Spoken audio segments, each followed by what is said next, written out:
Hey guys, welcome to Peanuts and Cracker Jacks. It's Saturday morning, February the 12th as I'm recording this right now. I'm up at the shop this morning, running the cash register, trying to hook some people up with Valentine goodies. Nobody's in the store right now. It's still pretty early for people to be out and about in Louisville, Mississippi, but hopefully we'll have a crowd in here later today.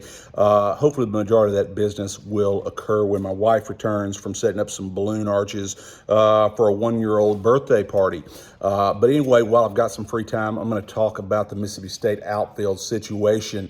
Coming off the national championship run last year, the two biggest losses that we had in positions that we've got to fill are center field and right field, in my opinion. We lost Tanner Allen and Rowdy Jordan from last year's team. Both guys are all-time greats, in my opinion. Tanner Allen is certainly a top 20, if not a top 10, all-time greatest player at Mississippi State, in my opinion. One of the best hitters that we've ever had come through, and an extremely underrated defender as well. Some people even think that maybe he deserves a spot on the Mount Rushmore of Mississippi State baseball players. I'm not willing to say that, and that's not to diminish any of Tanner's accomplishments, but I think that him being part of the, I guess, three national championships or three College World Series teams that he was on, and actually delivering the first national championship has pushed him into that conversation, at least with some people.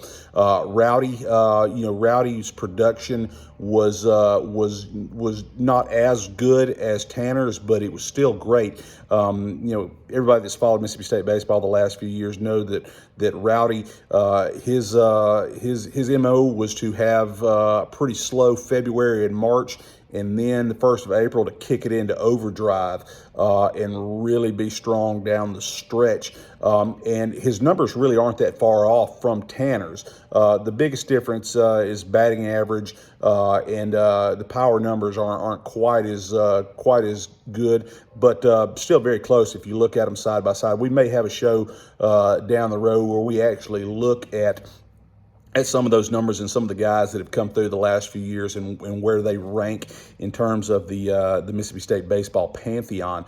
But anyway, we've got to replace those two guys in right field and center field. We're going to talk about some of the candidates to do that this year. We'll just start with right field. Right now, it looks like Kellum Clark is going to be our starting right fielder.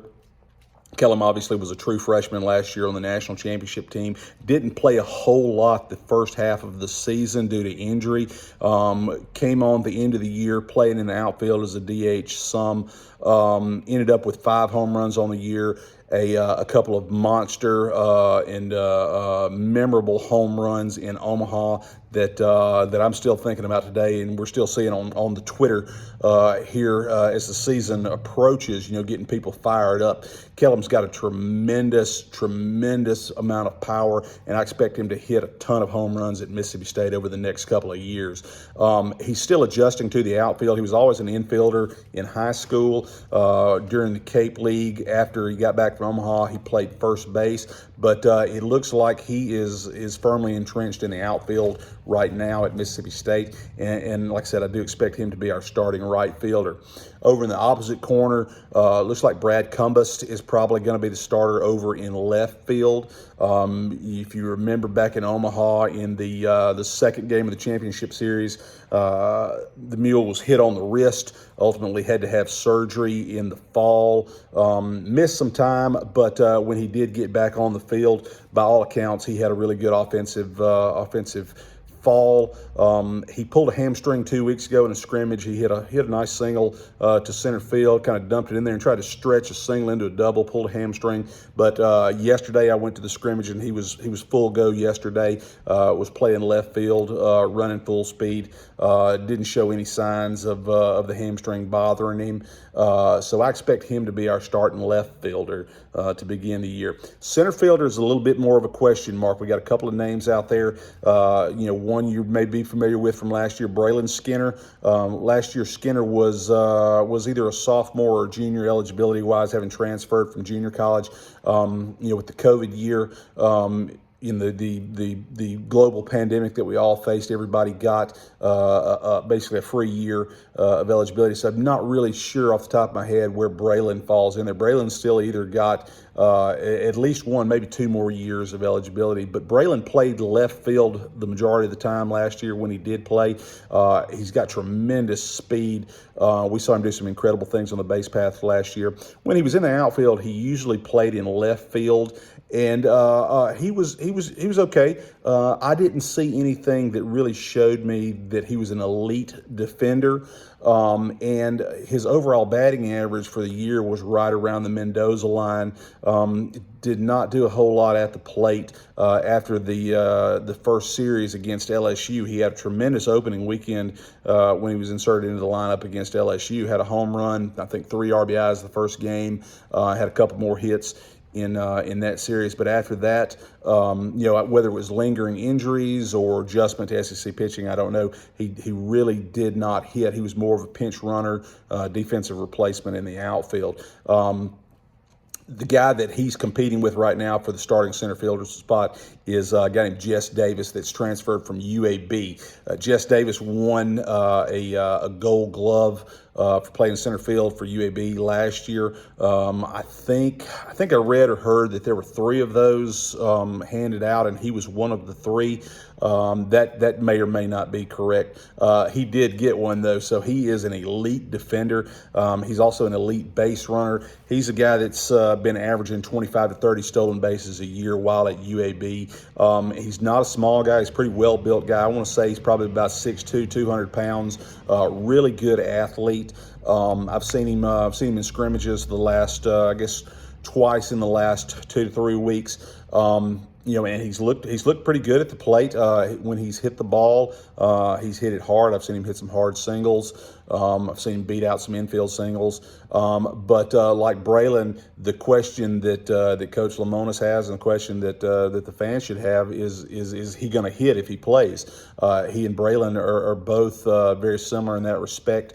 Both of them could be the leadoff hitter on this team because of their speed, but they've got to be able to put the ball in play enough and get on base to fill that role.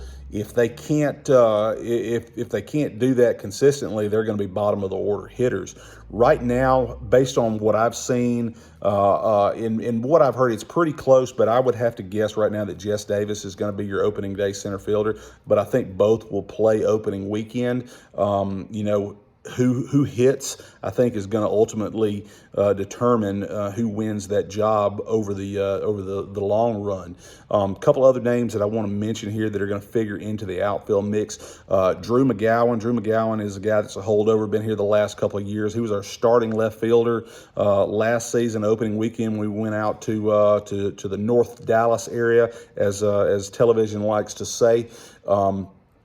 And Drew had a good opening game, had a pretty good second game. I think he had 3 hits in the first 2 games, and after that, he really didn't play a whole lot. I don't know if it was injury or what really happened. Drew was kind of a forgotten guy last year, but he's still there. He is, I would say, he's more of a role player than a star. But you never know. Somebody could just click and that's it for him. He could just take off like a rocket. Bryce Chance is another guy that you could see figuring into the outfield mix. He is a true freshman from MRA, I believe. Had a tremendous had a tremendous fall World Series when Mississippi State was working on their fall scrimmages and fall practice period. I believe he was like 9 for 11, 9 for 12 during the fall World Series. He's looked pretty good in the scrimmages that I have watched. He's a guy that could be a sneaky dark horse candidate to figure into the outfield mix.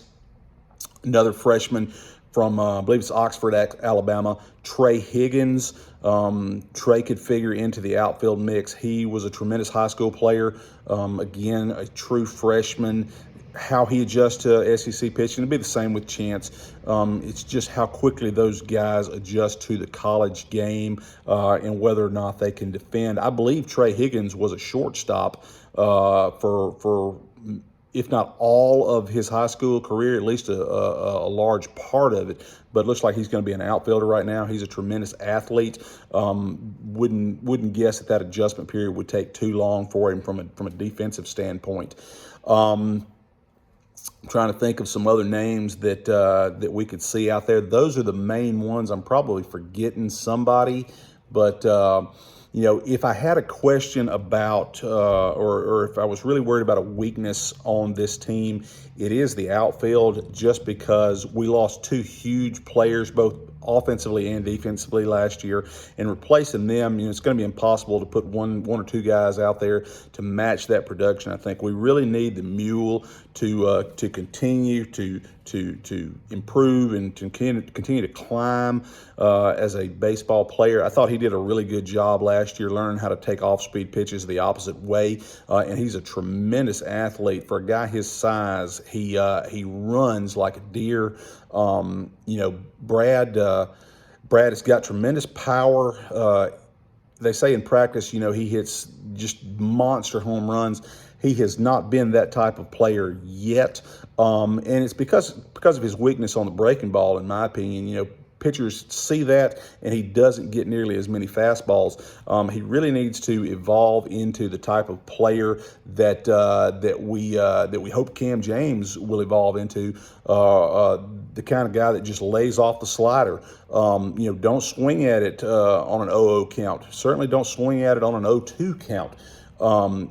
Make the pitchers throw you a fastball and punish them when they do.